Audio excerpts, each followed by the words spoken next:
Hello and howdy out there, YouTubers, programmers, and procrastinators. My name's Demo440 and welcome to the channel.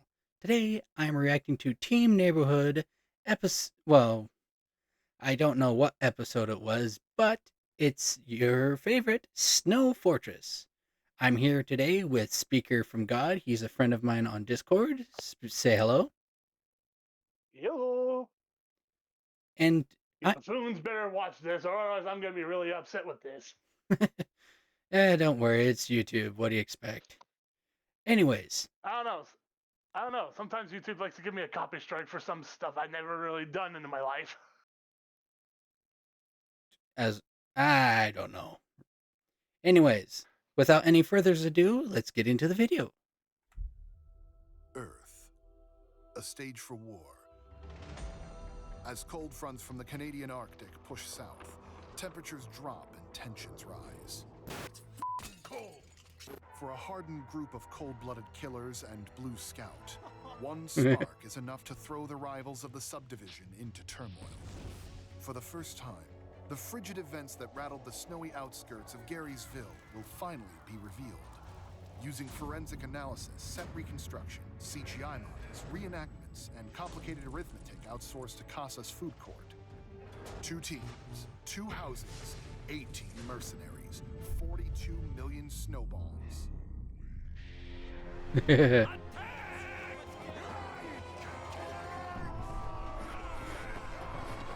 The world's 78th largest snowball fight revealed. Sponsored and funded by Manco. Of course, Manco's got everything in its own something else. Yeah, well, it's Manco. What do you expect? And in fact, most people didn't hear it, but I heard it because I have decent set headphones. When they said 14 million snowballs, I heard in the background, "Holy shit!" I'm like, "Oh, hello." Is it just? Oh, really? Yeah, No wonder my SPNS Challenger thinks that it was 49,000. wench. Bitch of the century. Garysville, And I Colorado, should never said that. January 7th, 20. What? Oh, the bitch of the century. I should never have said that. I don't understand. Oh, that's gonna be a problem. Why? What's the joke about that? If I know YouTube, they're gonna give it a copy strike if I said it. Meh. 17. The day is still within the Ape House subdivision. Mercenaries hired by Manco to compete over gravel pits await their deployment. Every week, we go on Someone was skating with a hoverboard. tour. No, And the Blue Division of Manco. What? Nothing. No, it's like, Mercenaries hired by Manco to compete over gravel pits await their deployment. see? He's on a hoverboard. Okay, where's Marty when I need him? Every week, we go on tour. And the Blue Division of Manco competes over gravel stocks for the next month over red territories, and vice versa. Most of the time, it's exhibition. On occasion, it's broadcasted. And sometimes, it's for keeps.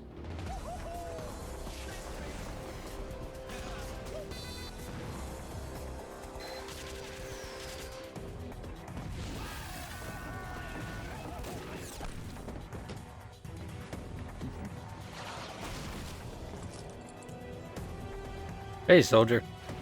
It's all good sport, no. you know. What the founders wanted, Ah! and wanted to keep going. Even after death. And resurrection. Then death. And more death.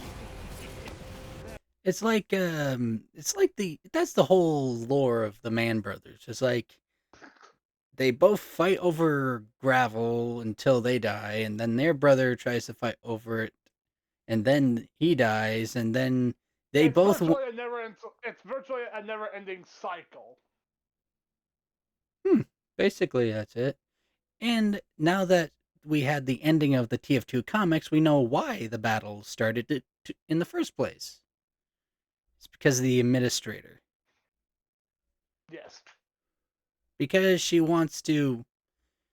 has a weird kink with their grandfather. I really didn't need to hear that, but whatever. No, because the administrator was initially their handmaid. Oh. Demo, what in the world are you drinking? Alcohol. He's the demo man. You're forgetting that his blood is literally alcohol. If he drinks anything other than alcohol, he would literally fall into a coma. Or something else. No, usually a coma. Because his body thinks anything other than alcohol is poison. That's why some people should put him on sober ideas. Oh, God.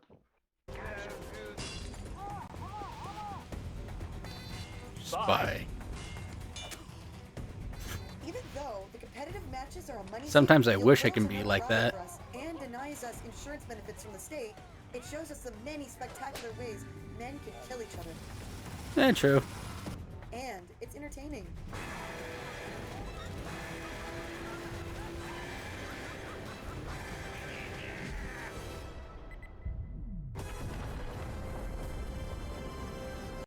What was your most interesting thing when playing Team Fortress 2, their speaker? The amount of times I have played it. No, I mean interesting moment. Just killing people that were saying the N-word and all that kind of stuff. It's just ridiculous how many people I killed when they say it. Me, the most funniest moment I had was it was the first time I played TF2, and you know the old meme back in the 2 Fort days where half of the your teammates is engineers and they're all huddled in the intel room with a bunch of sentries. That would have been one of them, and that would have been the one of me. Yeah, I was in there. I was using my brother's account, but geez, there was like 9 to 10 engineers, most of them with level 3s, and sometimes there's like 2 to 4 mini sentries. Oh boy. But one of my funny moments was I played Team Fortress 2. An enemy grabbed our intel, and I had my sentry set in its usual spot. So the moment he tried coming out of the intel room going towards the courtyard, he would have been killed. But when I went the opposite direction to spook him towards my sentry, I didn't see him. Yeah, that was kind of the annoying bit. Finding, I went downstairs to find him, and he didn't went back to my sentry. So I looked back and forth, and you know the little arrow that tells you where the intel is or where it's being taken. Yeah, pretty much. Yes. Well, I was walking towards my sentry, and I see the arrow rotate backwards towards the base, and I'm like, huh? So I walked back towards my base, but it started pointing back towards my sentry. And I'm like, that's weird. So I stopped. So virtually it was on top of you. Lovely. Exactly that. I walked, waited until the arrow pointed towards the wall, looked up. Sure enough, it was a fucking pyro. So I shot him with my shotgun. Of course, I was playing engineer, of course. To be fairly honest, people, I have seen my fair share in TF2, but then again, I stopped. I took a major hiatus out of the game because the game got too competitive. So that's why I pursue other games. Oh, well, I don't play for competitiveness. I play just to have fun and sometimes play the objective, but also have fun.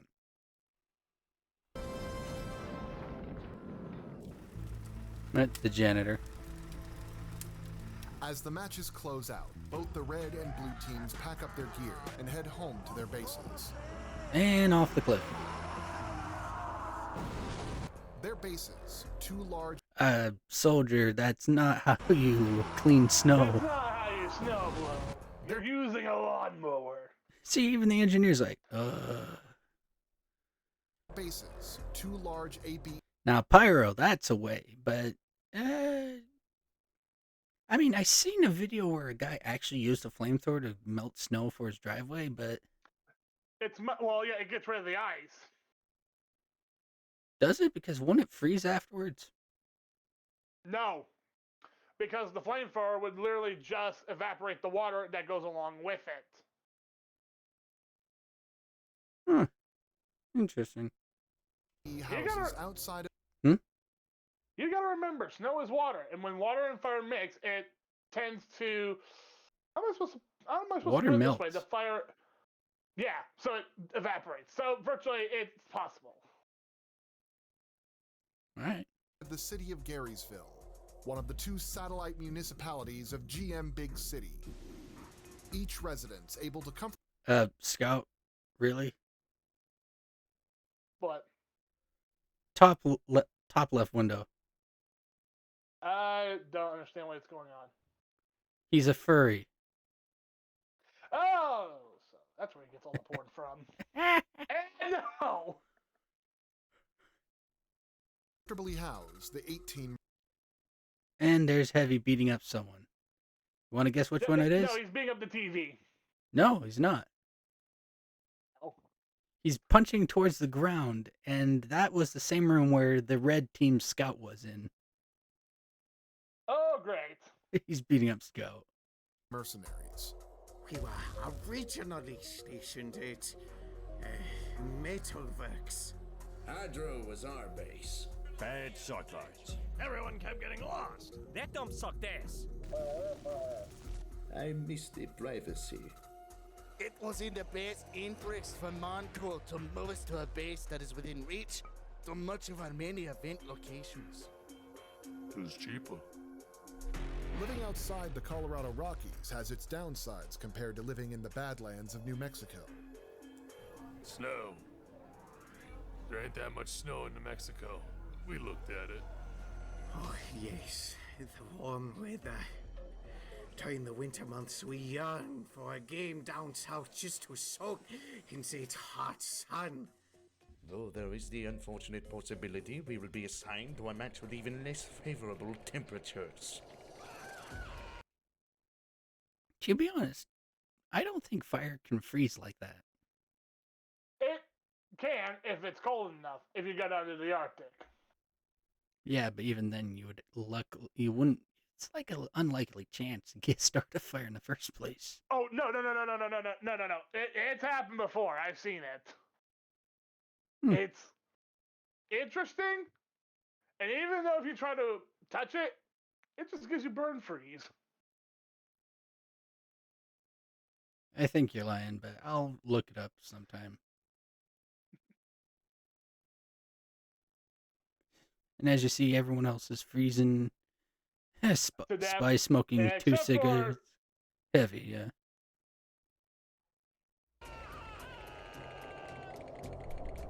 Snow. Something the Russians and Canadians invented to keep us Americans down for a quarter of the year. I do not fear it. I weaponize it. Oh, for fuck's sake, After a grueling soldier. tournament at Upward, the red team returns home with 0 wins. Yeah, we didn't do that bad. I mean, if and only if you overlook the fact that we were getting creamed one match after another by the Blues. At least we had fun. We sucked.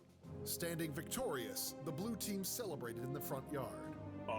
Theoretically, the blue team was cheating. Well, they always cheat because they had better minds. They probably had better understanding what map their understanding was. No. If you followed the Team Neighborhood storyline, you know that the blue team was hacking. Pretty much. Or because some bloke locked us out. With the blue team locked out of their home, their spirits were high and erratic. As for the red team, their fortune has not improved. Manco only allows us to keep one set of keys to the house. So we don't lock the door anymore.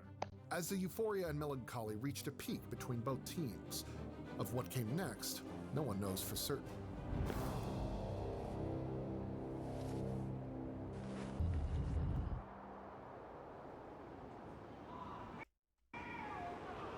Oh, yeah, no.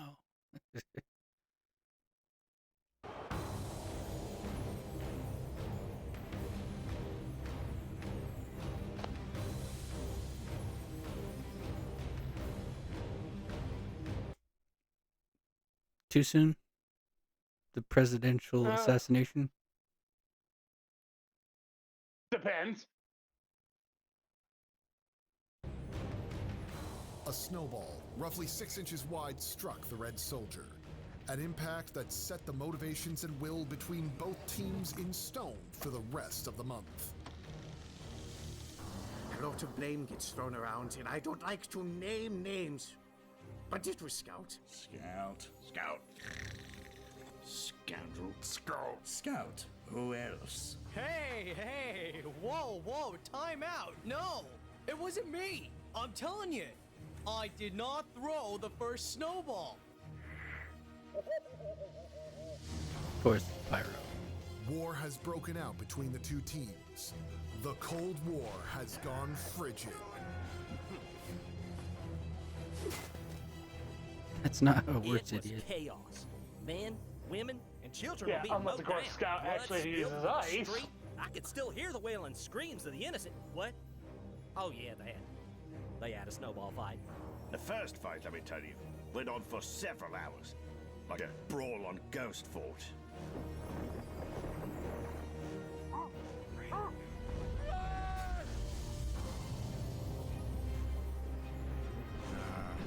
Yeah, there.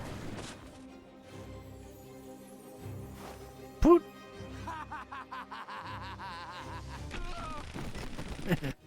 Like spice, snow is a very Now, some people confuse this guy, the guy in the suit here. Now, me, I would think, oh, he's Russian, but I'm wrong, because you see the badge on his suit? You know what that is?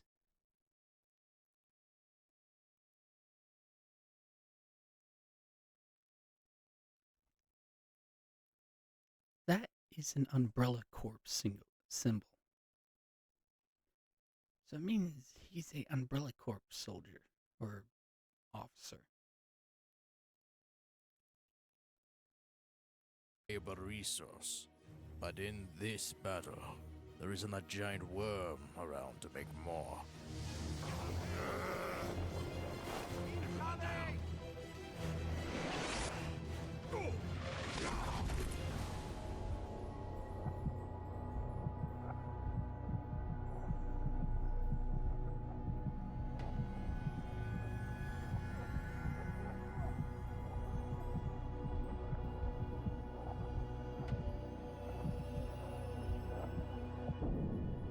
Ooh.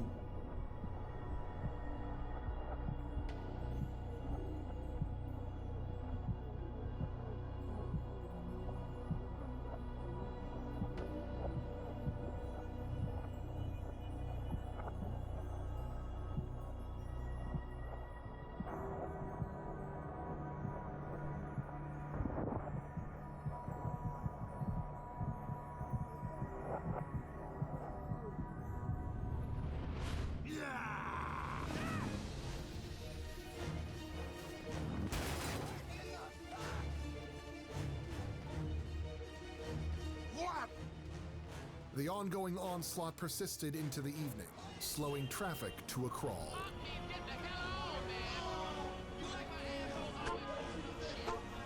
That's bullshit. Big waste of time. As the night crept in, Red and Blue Team knew they were unprepared for a sustained conflict without a proper battle plan.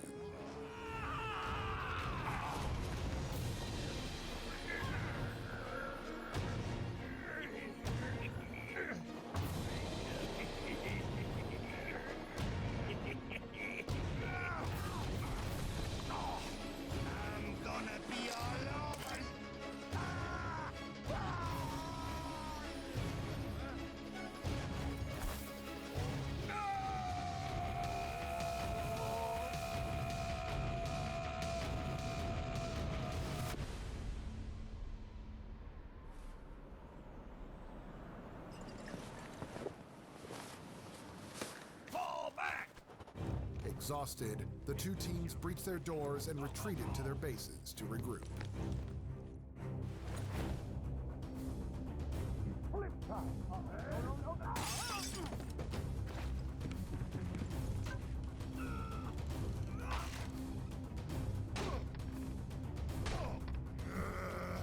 Is that all you got, moron?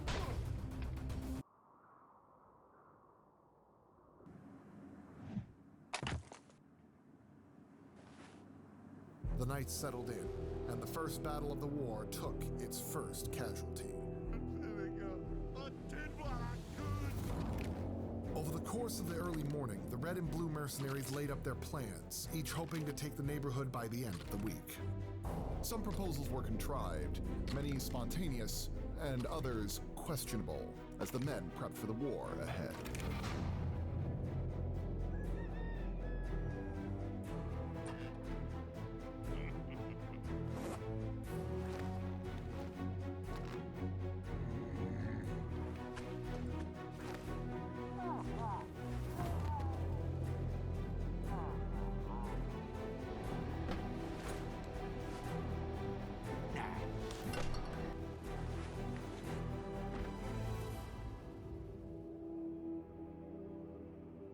No, wait.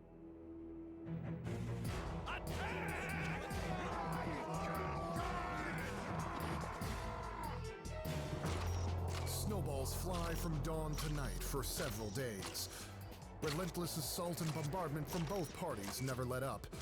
One day it was armies of snow, others it was war with technology. These men were trained and emboldened for non-stop raids and stonewall defense. It's pretty much what they were designed for. On January 15th, there was a momentary truce. National Hat Day was observed by both teams, though it only lasted for a half hour.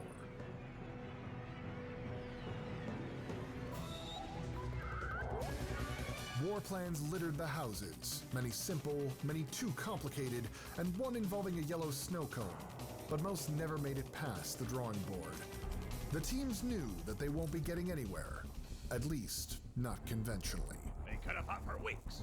We could have held out for longer. We needed to change things up.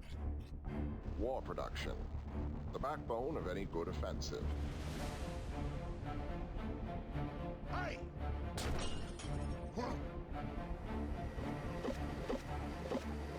Both the Reds and Blues needed to optimize their ballistics construction if they were to have a chance to emerge on top.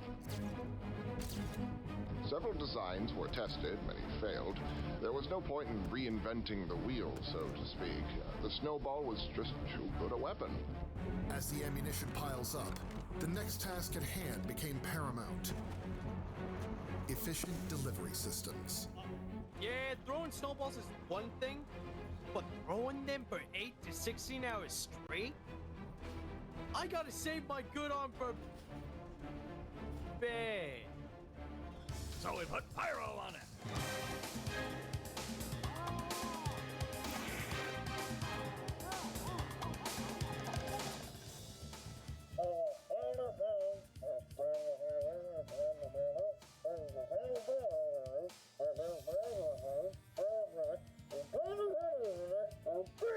We were gonna ask Demo, but he didn't know jack rabbit about weapon construction.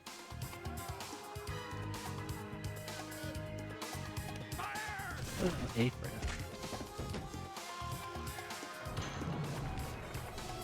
Get through that.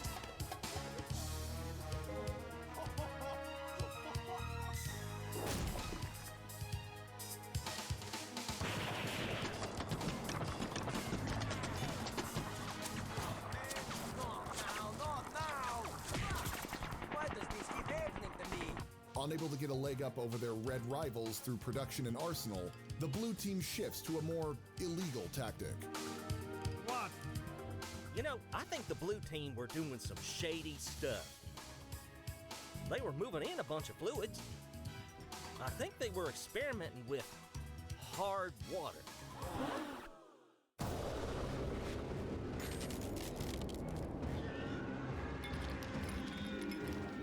Hard water, commonly known as ice, revolutionized the blue team's war effort, giving them the edge they need to lead the offensive. Snow is just water, pretending to be sand.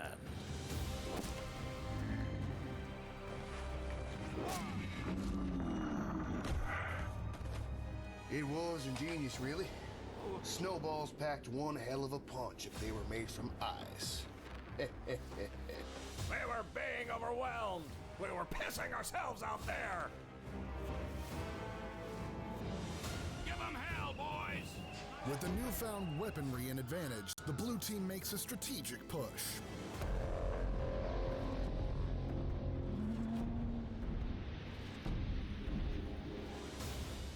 The offensive was devastating.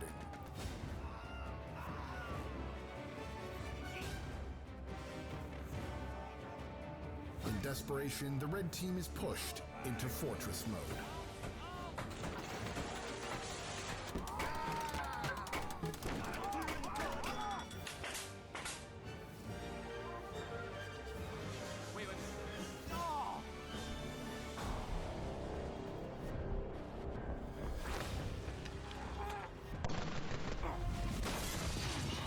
Shielded from their icy onslaught, the blue team's advance had slowed.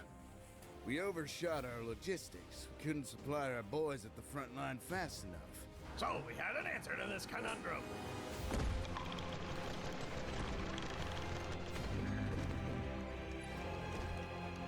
It was an incredible sight. Brilliant plan. It was just a snowball fight.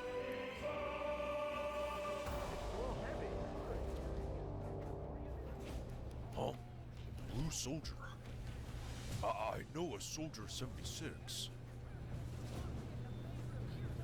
Snowball fight? Who are you guys? With their supply line reinforced, the red team plans to sever it. Sniper, rocket!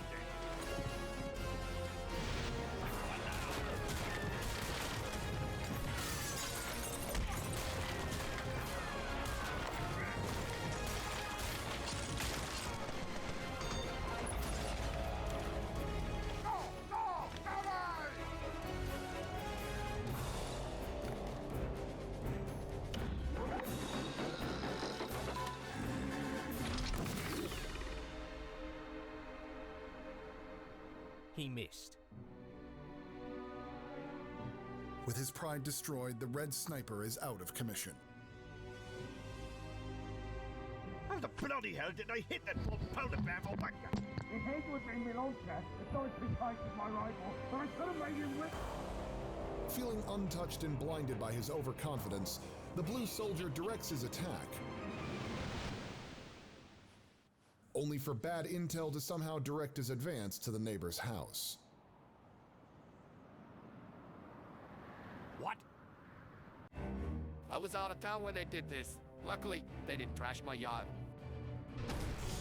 Attacking the wrong house is like, it's like invading the wrong country. Sometimes it happens.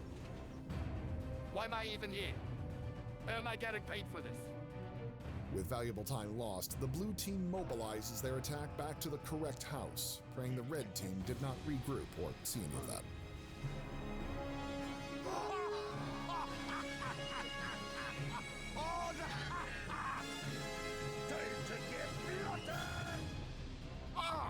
There was snow? I don't remember shit. The blue team's excursion cost the Mercs their momentum. The red team has suppressed the blues' advance.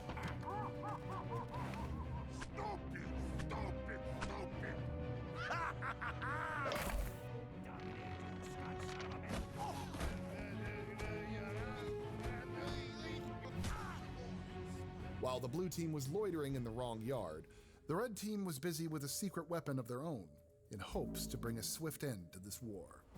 The blue team was using ice balls. I think it's a war crime in some doctrine. It was. Anyway, we had a solution. The ultimate solution. What the red team's medic and engineer had in store to change the tide of war was tight-lipped secret. We had to step up our security. Keep an eye out for enemy spies, you know? What we had cooking could never get out. Every red merc was carded at every checkpoint. It got so bad that the red soldier had to check his own papers to see if he was a spy.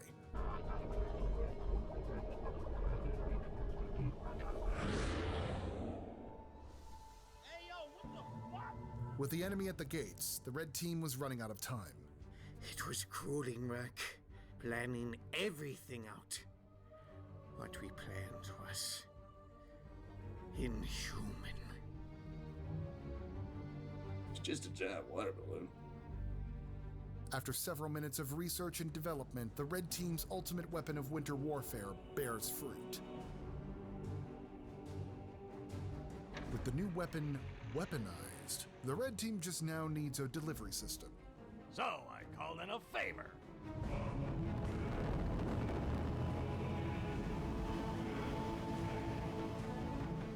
A McDonnell Douglas Boeing C-17 Glowmaster 3 military transport.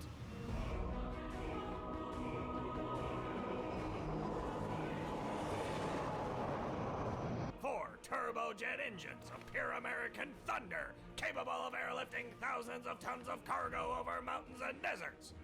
Just what we need for the bombing run.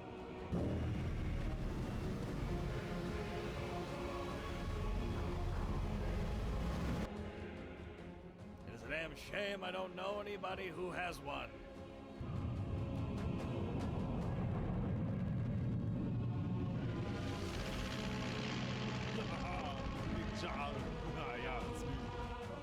The incredible size and weight of the water balloon described by Jane Doe can never fly from a plane that size, let alone hold itself together.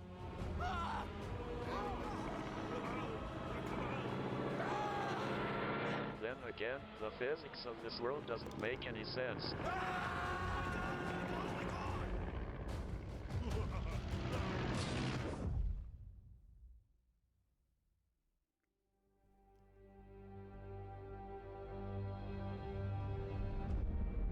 Damn. You need to chill out. That was some good shit. We win. He's good. Well, word got out of what was happening, and the administrator was getting a bit angry at the accumulating expenditures of damages. I had no part in this. What the mercenaries do on their own time is their business, as long as they don't drain the company's accounts over damages. Well, I'd say it was money well spent. Hell, this documentary I dumped a whole bank account into will certainly be a hit down under. We wish we had snow down there. Before things somehow get even worse, we forced the two teams to sign a treaty. The Treaty of Wet Snow is signed, a white peace between the two disgruntled teams of mercenaries. It was fucking bullshit. We won that battle. I have never been robbed of a victory like that since the Badwater tournament in 2015. It was like going to Burger Tank on a hot day and the ice cream machine's broken. Like every day. Damn.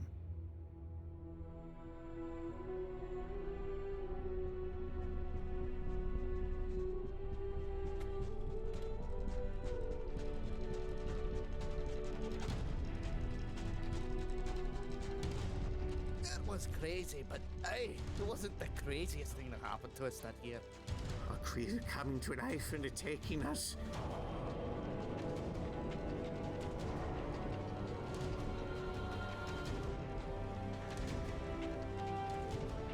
A hostile cable hookup.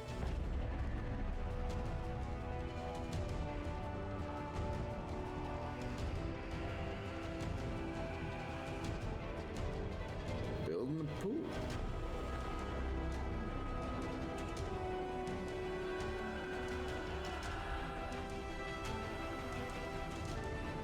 The Bushman's Challenge.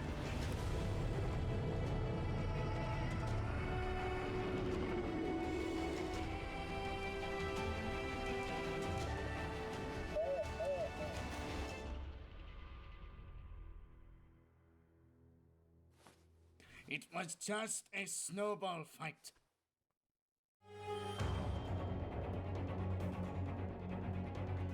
Coming up next, James May and Richard Hammond go squatting in Dracula's castle. Will they survive the night? Stay tuned and find out.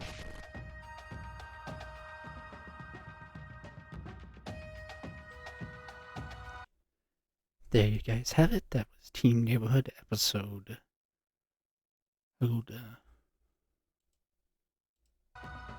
Sorry, that was Team Neighborhood Snow Fortress. I hope you guys enjoyed that. And if you guys wish to see more, please don't forget to like and subscribe and click on that notification bell to be notified of any new content. Thank you guys for watching. Adios and goodbye.